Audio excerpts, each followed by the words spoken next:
Virtual classroom training સેશનમાં આપ સૌનું હાર્દિક સ્વાગત છે.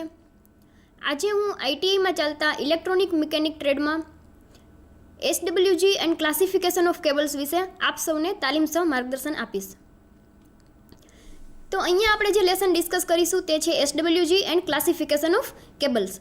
તો એસડબલ્યુજી એટલે કે સ્ટાન્ડર્ડ વાયર ગેજ અને ક્લાસિફિકેશન ઓફ કેબલ્સ. તો આ લેસનમાં આપણે જોઈશું એસડબલ્યુજી એટલે શું, એનું કાર્ય શું છે, કેવી રીતે આપણે એને યુઝ કરીએ છીએ, એને યુઝ કરવું શું કામ જરૂરી છે, પ્લસ ક્લાસિફિકેશન ઓફ કેબલ્સ એટલે કે આપણે કેબલનું વર્ગીકરણ કેવી રીતે કરી શકીએ, જેમ કે કોરના આધારે 1 કોર, 2 કોર, 3 કોર, ક્યાં મટીરિયલનું બનેલું છે, મટીરિયલના આધારે એલ્યુમિનિયમનું છે કેબલ અથવા કોપરનો છે, પ્લસ એનું ઇન્સ્યુલેશન કયા ટાઈપનું છે એટલે ઇન્સ્યુલેશનના આધારે પણ આપણે વર્ગીકરણ કરી શકીએ. તો આ બધા વર્ગીકરણ કરીશું અને સાથે સાથે આપણે સૌથી પહેલાં એ જોઈશું કે એસડબલ્યુજીનો ઉપયોગ શું છે.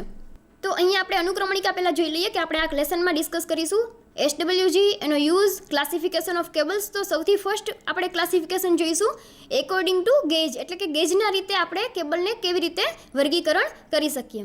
સેકન્ડ ક્લાસિફિકેશન આપણે જોઈશું according to number of conductor એટલે કે કંડક્ટરના નંબરના આધારે 1 કંડક્ટર છે, 2 કંડક્ટર છે, 3 કંડક્ટર છે, એવી રીતે કેટલા કંડક્ટર છે તેના આધારે એનું વર્ગીકરણ જોઈશું. આવી જ રીતે એની સાથે સાથે કયા કયા કેબલ કઈ કઈ જગ્યાએ આપણે યુઝ કરીએ છીએ. થર્ડ આપણે ક્લાસિફિકેશન જોઈશું એકોર્ડિંગ ટુ કન્ડક્ટિંગ મટીરિયલ એટલે કે આપણે જે વચ્ચે કન્ડક્ટિંગ મટીરિયલ કોર જે છે તે કયા મટીરિયલનો બનેલો છે તેના આધારે વર્ગીકરણ જોઈશું. નેક્સ્ટ છે તે એકોર્ડિંગ ટુ ઇન્સ્યુલેશન એટલે કે ઇન્સ્યુલેશન મટીરિયલ કયું છે તેના આધારે આપણે વર્ગીકરણ જોઈશું.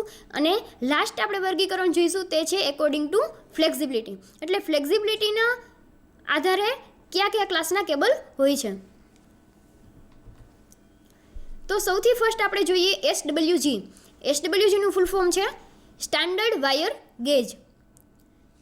આપણને સ્ટાન્ડર્ડ વાયર ગેજ પરથી આપણને ખ્યાલ આવશે કે આપણે એસડબલ્યુજીની મદદથી વાયરનો ગેજ માપી શકીએ છીએ.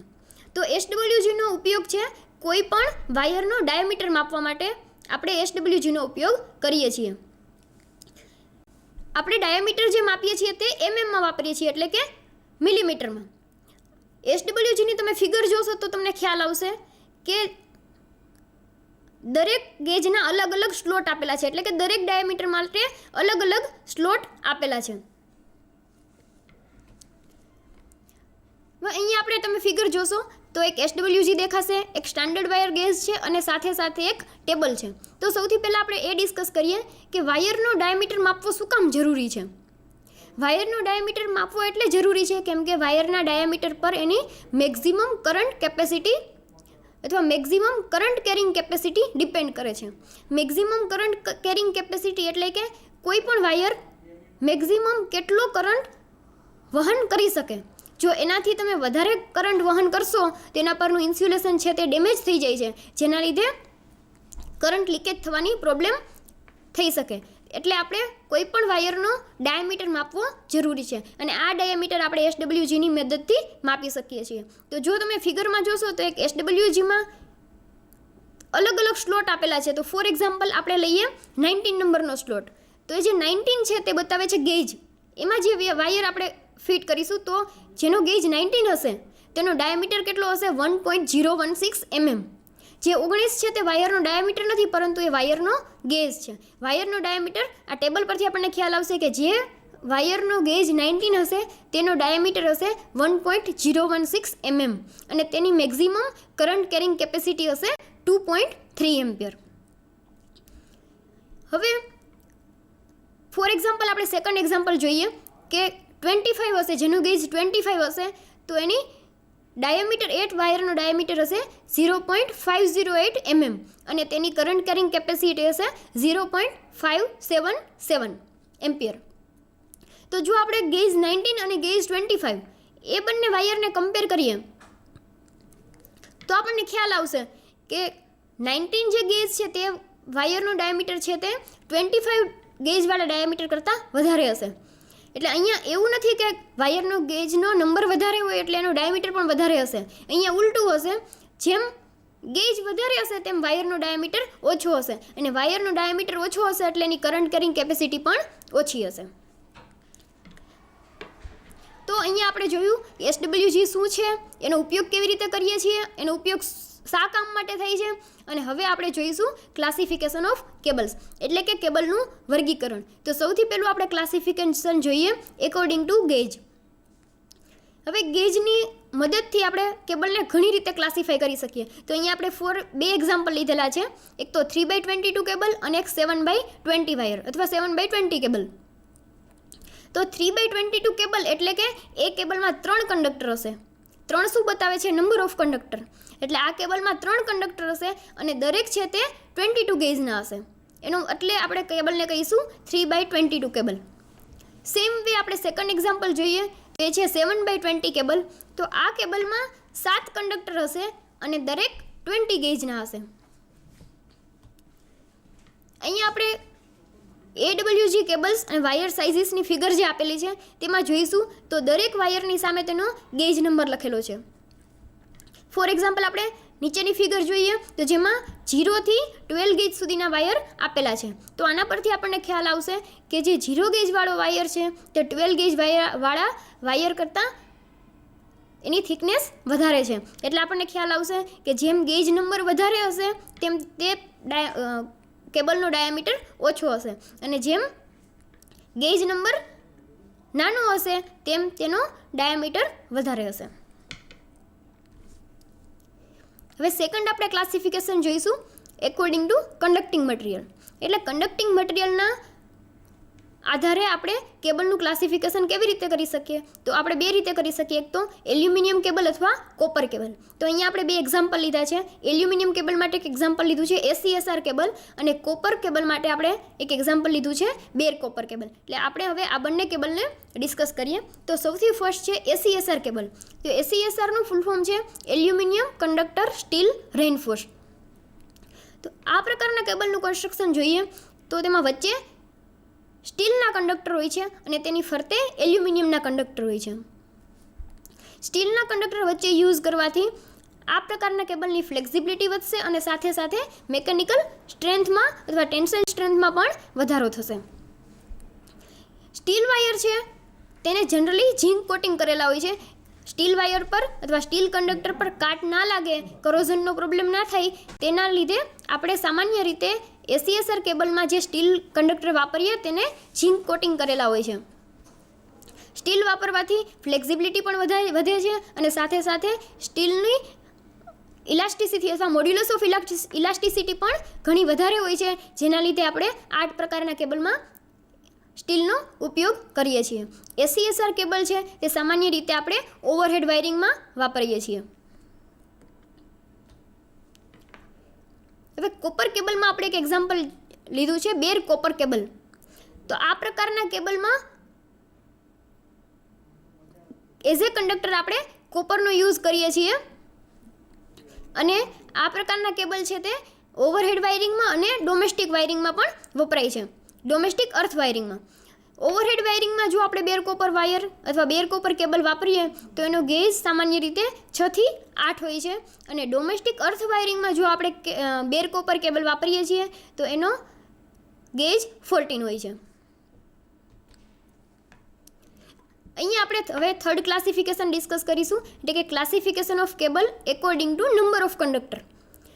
આપણને ખ્યાલ છે કે કેબલની અંદરનો સૌથી અંદરનો ભાગ જેને આપણે કંડક્ટર કહીએ છીએ અથવા કોર કહીએ છીએ, તો એ કોરના લીધે આપણે ક્લાસિફિકેશન કરેલું છે કે કોરના આધારે આપણે કેબલને કેટલી રીતે ક્લાસિફાઈ કરી શકીએ.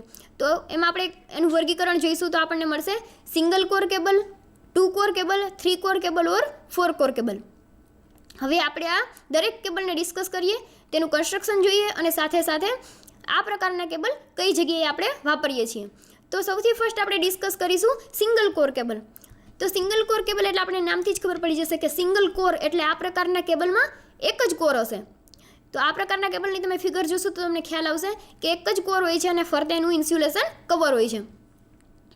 આ પ્રકારના વાયરિંગ છે, આ પ્રકારના કેબલ છે તે સામાન્ય રીતે આપણે ડોમેસ્ટિક વાયરિંગમાં વાપરીએ છીએ. આ ક્લાસિફિકેશનમાં આપણે નેક્સ્ટ કેબલ જોઈએ જે છે 2 કોર કેબલ. એટલે કે આ પ્રકારના કેબલમાં 2 કોર હશે. આ પ્રકારના કેબલનું કન્સ્ટ્રક્શન જોઈએ તો 2 કોર હશે, એ બંને દરેકને અલગ અલગ સેપરેટલી ઇન્સ્યુલેટેડ કરેલા હશે અને એ બંને ઇન્સ્યુલેટેડ કોરને ફરીથી એક કોમન ઇન્સ્યુલેશન કવરમાં કવરિંગ કરેલા હશે. આ પ્રકારના જે 2 કોર કેબલ છે તે આપણે સિંગલ ફેઝ માટે વાપરીએ છીએ. 2 કે કોરમાંથી એક કોર ફેઝ લાઇન માટે હોય છે અને એક કંડક્ટર ન્યુટ્રલ લાઇન માટે હોય છે. નેક્સ્ટ કેબલ આપણે જોઈશું તે છે 3 core cable. Same way 2 core કેબલની જેમ જ આમાં ખાલી એટલો જ ફરક હશે કે આમાં 3 કોર હશે, એટલે આપણે એનું નામ આપેલું છે 3 કોર કેબલ. ત્રણેય કોરને અલગ અલગ સેપરેટલી કવર્ડ હશે ઇન્સ્યુલેટિંગ મટીરિયલથી અને ત્રણેય માટે એક કોમન ઇન્સ્યુલેશન કવર હશે. એ ફિગર જોતા આપણને ખ્યાલ આવશે કે 3 કંડક્ટરને અલગ અલગ ઇન્સ્યુલેટિંગ કરેલા છે અને ત્રણેયને એક કોમન પાછા ઇન્સ્યુલેશન કવરમાં કવરિંગ કરેલા છે. આ પ્રકારના કેબલ છે 3 કોરમાં તેમાંથી એક ફેઝ લાઇન માટે હોય છે, એક કંડક્ટર ન્યુટ્રલ માટે હોય છે અને એક છે તે અર્થ લાઇન માટે હોય છે. આ પ્રકારના કેબલ છે આપણે 3 ફેઝ વાયરિંગ માટે પણ વાપરી શકીએ છીએ, પણ જો એને 3 ફેઝ વાયરિંગ માટે વાપરવા હોય તો આપણે અલગથી ન્યુટ્રલ લાઇન અલગથી લેવી પડે છે. આ ક્લાસિફિકેશનમાં આપણે લાસ્ટ કેબલ જોઈએ તો તે છે 4 core cable. 1 core cable, 2 core cable, 3 core cable અને 4 કોર કેબલ બધાનું કન્સ્ટ્રક્શન સિમિલર છે, પણ ફરક એટલો છે કે આ 4 કોર કેબલમાં 4 કોર હશે અને ચારેય સેપરેટલી કવર્ડ હશે અથવા સેપરેટલી ઇન્સ્યુલેટેડ હશે અને સાથે સાથે ફરીથી એક કોમન ઇન્સ્યુલેશન કવરમાં એને કવરિંગ કરેલા હશે. આ પ્રકારના કેબલ છે તે 3 ફેઝ વાયરિંગ માટે વપરાય છે. 3 જે છે R, Y અને B એટલે કે રેડ, યલો અને બ્લુ તે ત્રણેય છે તે 3 ફેઝ માટે વપરાય છે અને જે ચોથી લાઇન છે તે ન્યુટ્રલ લાઇન માટે આપણે યુઝ કરીએ છીએ. નેક્સ્ટ આપણે ક્લાસિફિકેશન જોઈએ તે છે according to insulation material. According two insulation material એટલે કે આપણે બહારનું જે ઇન્સ્યુલેશન કરેલું છે કોઈ પણ કેબલનું તે કયા મટીરિયલનું બનેલું છે એના ઉપરથી આપણે અહીંયા કેબલનું ક્લાસિફિકેશન કરીશું. તો એમાં આપણે જોઈશું first VIR cable, CTS cable જેને આપણે TRS કેબલ પણ કહીએ છીએ, lead wire cable, lead covered cable, PVC wire, weatherproof wire, enamelled wire, CC એટલે કે cotton covered or silk covered wire અને ફાયર રેઝિસ્ટિંગ વાયર. તો ઇન્સ્યુલેશનના આધારે જે વર્ગીકરણ કરેલ છે એમાં હવે આપણે ડિટેલમાં દરેક કેબલ જોઈશું. તો ફર્સ્ટ છે VIR વાયર. VIR એટલે કે વલ્કનાઇઝ ઇન્ડિયા રબર. આ પ્રકારના કેબલનું જો કન્સ્ટ્રક્શન જોઈએ તો વચ્ચે હશે ટીન કોપર કેબલ, એની ફરતે હશે VIRનું કવર એટલે કે વલ્કનાઇઝ ઇન્ડિયા રબરનું કવરિંગ હશે, એના ઉપર કોટનનું કવરિંગ હશે જે બિટુમિન કમ્પાઉન્ડમાં બોળેલું હશે. તો આપણને ફિગર જોતા ખ્યાલ આવશે કે જેમાં 4 અલગ અલગ લેયર દેખાય છે. ફર્સ્ટ છે તે કંડક્ટર છે એટલે કે કોર, સેકન્ડ છે તે VIR કવરિંગ છે, થર્ડ છે તે કોટનનું કવરિંગ છે અને ફોર્થ છે તે બિટુમિન કમ્પાઉન્ડ છે. આ પ્રકારના કેબલ છે તે આપણે ડોમેસ્ટિક વાયરિંગમાં વાપરીએ છીએ. સામાન્ય રીતે જ્યાં લો વોલ્ટેજ એપ્લિકેશન હોય તેવી જગ્યાએ આપણે VIR કેબલ વાપરીએ છીએ. નેક્સ્ટ આપણે જો કેબલ જોઈશું તો તે છે CTS કેબલ એટલે કે કેબ ટાયર સીટ કેબલ. આ પ્રકારના કેબલનું કન્સ્ટ્રક્શન જોઈએ તો વચ્ચે હશે ટીન કોપર વાયર, ઉપર હશે VIRનું કવરિંગ એટલે કે વલ્કનાઇઝ ઇન્ડિયા રબરનું કવરિંગ હશે અને તેની ઉપર ફરીથી એક હાર્ડ કવરિંગ હશે. ફરીથી આપણે ઉપરથી હાર્ડ કવર યુઝ કરીએ તેના લીધે આ કેબલ વોટરપ્રૂફ તેમજ વેધરપ્રૂફ બને છે અને સાથે સાથે એની મેકેનિકલ સ્ટ્રેન્થ પણ વધે છે. આ ક્લાસિફિકેશનમાં આપણે નેક્સ્ટ કેબલ જોઈએ તે છે લીડ કવર્ડ કેબલ એટલે કે તેના પર જે કવરિંગ હશે તે લીડનું બનેલું હશે. કન્સ્ટ્રક્શન જોઈએ તો સૌથી વચ્ચે કંડક્ટર છે, તેના પર વલ્કનાઇઝ ઇન્ડિયા રબરનું કવરિંગ છે, તેના પર ફરીથી લીડનું કવરિંગ છે. લીડ વાપરવાથી આપણે આ પ્રકારના કેબલ છે તે ભેજવાળી જગ્યાએ પણ વાપરી શકીએ છીએ અને આ પ્રકારના કેબલનો જો એડવાન્ટેજ જોઈએ તો એની મેકેનિકલ સ્ટ્રેન્થ ઘણી વધારે છે. નેક્સ્ટ આપણે કેબલ જોઈએ PVC કેબલ. PVC એટલે કે પોલીવિનાઇલ ક્લોરાઇડ. આ પ્રકારના કેબલનું કન્સ્ટ્રક્શન જોઈએ તો એનો કંડક્ટર છે તે કોપર વાયરનો બનેલો હશે અને તેના પર PVCનું ઇન્સ્યુલેશન હશે. PVCનું ઇન્સ્યુલેશન હોવાથી તે ઓઇલ, ગ્રીસ અને વોટરને અવરોધે છે અને PVCનું ઇન્સ્યુલેશન કરવું ઇઝી પણ છે. આ પ્રકારના કેબલ સિંગલ, 2 કોર અથવા 3 કોરમાં મળે છે. આ પ્રકારના કેબલ 250 અથવા 440 વોલ્ટના રેટિંગમાં ઉપલબ્ધ હોય છે. PVC કેબલ આપણે સામાન્ય રીતે ડોમેસ્ટિક વાયરિંગમાં વાપરીએ છીએ. નેક્સ્ટ આપણે કેબલ જોઈએ વેધરપ્રૂફ કેબલ. વેધરપ્રૂફ કેબલ છે એટલે કે તે કેબલ પર બહારના વાતાવરણની કોઈ અસર થતી નથી. તેનું કન્સ્ટ્રક્શન જોઈએ તો એ 2 અથવા 3 કોરમાં હોય છે અને દરેક કોર સેપરેટલી કવર્ડ હોય છે. એના પર પીવીસીનું કવરિંગ હોય છે અને પીવીસીની ઉપર વેધરપ્રૂફ એટલે કે બીજું આપણે પેઇન્ટિંગ કરીએ છીએ કે જેના લીધે તેની વાતાવરણ પર અસર ના થાય. વેધરપ્રૂફ કેબલ પર સૂર્યની ગરમી કે વરસાદની અસર થતી નથી, એટલે આવા કેબલ આપણે જનરલી આઉટડોર વાયરિંગ માટે વાપરીએ છીએ. તેમજ ઇન્ડસ્ટ્રીયલ વાયરિંગમાં પણ વેધરપ્રૂફ કેબલનો ઉપયોગ થાય છે. નેક્સ્ટ આપણે કેબલ જોઈએ તો તે છે ઇનેમલ્ડ વાયર. તો આ વાયરની આપણે ફિગર જોઈએ ત્યાં જ આપણને ખ્યાલ આવી જાય છે કે આ વાયરનો અથવા આ કેબલનો ઉપયોગ આપણે કોઇલ વાઇન્ડિંગ માટે કરીએ છીએ. જો એનું કન્સ્ટ્રક્શન જોઈએ તો એ ફાઇન એકદમ પતલા કોપર વાયર હોય છે અથવા એલ્યુમિનિયમ વાયર હોય છે અને તેને વાર્નિશથી ઇન્સ્યુલેટિંગ કરેલા હોય છે. આ પ્રકારના કેબલ આપણે મોટર, જનરેટર અથવા ટ્રાન્સફોર્મરની કોઇલ વાઇન્ડિંગ માટે વાપરીએ છીએ. નેક્સ્ટ કેબલ છે તે સીસી અથવા એસસી કેબલ એટલે કે કોટન કવર્ડ અથવા સિલ્ક કવર્ડ કેબલ. તો આ પ્રકારના કેબલ છે તેનું કન્સ્ટ્રક્શન જોઈએ તો સૌથી વચ્ચે કંડક્ટર હશે જે કોપરનો બનેલો હશે અને તેના પર કોટનનું અથવા સિલ્ક થ્રેડનું કવર હશે. આ પ્રકારના કેબલ છે તે લો વોલ્ટેજ એપ્લિકેશન અથવા લો વોલ્ટેજ લો કરંટ ઇન્સ્ટ્રુમેન્ટમાં વપરાય છે અને આ પ્રકારના કેબલ ટેલિફોનમાં તેમજ ઇલેક્ટ્રિક આયર્નમાં સીસી અથવા એસસી કેબલ વપરાય છે. નેક્સ્ટ છે ફાયર રેઝિસ્ટિંગ કેબલ. એટલે આપણને નામ પરથી ખબર પડશે કે આ પ્રકારના કેબલ છે તેના પર આગની કોઈ અસર થતી નથી. આ પ્રકારના કેબલનું આપણે કન્સ્ટ્રક્શન જોઈએ તો સૌથી પહેલાં કંડક્ટર હશે જે સામાન્ય રીતે ટીન્ડ અથવા કોપરનો બનેલો હોય છે. તેની ફરતે કોટન થ્રેડનું કવરિંગ હશે જે એસ્બેસ્ટોસમાંથી ડૂબાડેલા કોટનનું કવરિંગ હશે અને તેના ફરતે ફાયર પ્રૂફ કેમિકલનું પેઇન્ટ કરેલું હશે. આ પ્રકારના કેબલ છે તે જ્યાં વધારે ટેમ્પરેચર થવાની સંભાવના હોય તેવી જગ્યાએ આપણે ફાયર રેઝિસ્ટિંગ કેબલ વાપરીએ છીએ, દાખલા તરીકે વર્કશોપમાં અને ઇન્ડસ્ટ્રીઝમાં. હવે લાસ્ટ ક્લાસિફિકેશન છે તે એકોર્ડિંગ ટુ ફ્લેક્સિબિલિટી. તો એકોર્ડિંગ ટુ ફ્લેક્સિબિલિટી આપણે કેબલને 4 ક્લાસમાં ડિવાઈડ કરી શકીએ. એક તો ક્લાસ 1 છે, ક્લાસ 2, ક્લાસ 5 અને ક્લાસ 6. તો ક્લાસ 1 ફ્લેક્સિબલ કેબલ છે જે સિંગલ વાયરનો બનેલો હોય છે. ક્લાસ 2 છે તેમાં સ્ટ્રેન્ડેડ કંડક્ટર્સ હોય છે જેના લીધે એની ફ્લેક્સિબિલિટી ક્લાસ 1 કરતાં વધારે હોય છે. ક્લાસ 5 જે ફ્લેક્સિબલ છે તે મલ્ટી સ્ટ્રેન્ડેડ હોય છે. જેમ આપણે વધારે સ્ટ્રેન્ડ યુઝ કરીશું તેમ એની ફ્લેક્સિબિલિટી વધશે. એટલે ક્લાસ 5ની ફ્લેક્સિબિલિટી છે તે ક્લાસ 2 કરતાં વધારે હશે.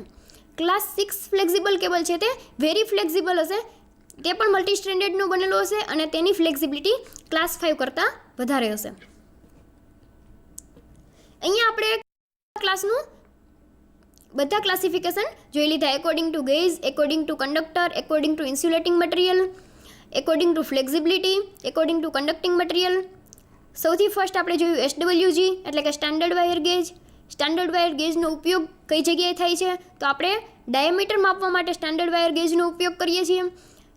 કોઈ પણ કેબલનો ડાયામીટર માપવું શું કામ જરૂરી છે? કેમ કે એના પર એની કરંટ કેરિંગ કેપેસિટી આધાર રાખે છે, એટલે આપણે એ માપવું જરૂરી છે. કેમ કે કોઈ પણ કેબલમાં જો એક જેટલો કરંટ સહન કરી શકે એનાથી જો આપણે વધારે કરંટ ફ્લો કરીશું તેનું ઇન્સ્યુલેશન જે છે તે ડેમેજ થઈ શકે છે અને તેના લીધે કરંટ છે તે લીક થઈ શકે છે. એટલે આપણે SWG જોયું, તેનું ફંક્શન જોયું અને સાથે સાથે જે કેબલ છે તેના ક્લાસિફિકેશન જોઈએ. તો હવે આપણે આના રિલેટેડ થોડા ક્વેશ્ચન ડિસ્કસ કરીએ. તો ફર્સ્ટ ક્વેશ્ચન છે what is the use of SWG? SWG એટલે કે સ્ટાન્ડર્ડ વાયર ગેજ. તો સ્ટાન્ડર્ડ વાયર ગેજનો ઉપયોગ આપણે કોઈ પણ વાયરનો ડાયામીટર માપવા માટે ઉપયોગ કરીએ છીએ. નેક્સ્ટ ક્વેશ્ચન છે which type of wire used in coil winding? તો કોઇલ વાઇન્ડિંગ માટે આપણે સામાન્ય રીતે ઇનેમલ્ડ વાયર વાપરીએ છીએ. ઇનેમલ્ડ વાયર એટલે કે જે કોપર અથવા એલ્યુમિનિયમના બનેલા હોય છે અને જેના પર આપણે ઇન્સ્યુલેટિંગ મટીરિયલ તરીકે વાર્નિશનું પેઇન્ટ કરેલું હોય છે. તો એટલે આપણે કોઇલ વાઇન્ડિંગ માટે ઇનેમલ્ડ વાયર વાપરીએ છીએ. નેક્સ્ટ ક્વેશ્ચન છે in 3/22 cable 3 and 22 indicates what? તો 3/22 કેબલ એટલે કે એ કેબલમાં 3 કંડક્ટર હશે અને દરેક 22 ગેજના હશે, એટલે આપણે એને કહીશું 3/22 કેબલ. નેક્સ્ટ ક્વેશ્ચન છે વોટ ફોર VIR સ્ટેન્ડ? તો VIRનું ફૂલ ફોર્મ છે વલ્કનાઇઝ ઇન્ડિયા રબર અને આપણે VIRનો ઉપયોગ એઝ એ ઇન્સ્યુલેટિંગ મટીરિયલ તરીકે કરીએ છીએ. આગળનો ક્વેશ્ચન છે આપણો what is mean by 3 core cable? તો અહીંયા આપણને નામ પરથી ખબર પડશે કે 3 કોર કેબલ એટલે કે એ કેબલમાં 3 કોર હશે અને દરેક કોર સેપરેટલી ઇન્સ્યુલેટેડ હશે અને એ ત્રણેયને કમ્બાઈન કરીને સાથે એક કોમન ઇન્સ્યુલેશન કવરમાં એને કવર્ડ કરેલા હશે. 3 કોર કેબલ આપણે જનરલી ડોમેસ્ટિક વાયરિંગમાં યુઝ કરીએ છીએ. 3 કોરમાંથી 2 કોર છે તે અલગ અલગ બતાવે છે, ન્યુટ્રલ, ફેઝ અને અર્થ.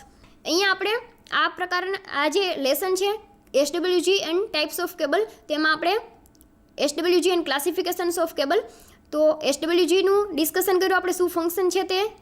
અલગ અલગ આપણે કેબલના ક્લાસિફિકેશન જોયા, જેમ કે according to gauge, according two insulation, according to flexibility, according two number of conductor. તો અહીંયા આપણે ક્વેશ્ચનને કમ્પ્લીટ કરીને સાથે આ લેસન કમ્પ્લીટ કરીએ છીએ. આભાર.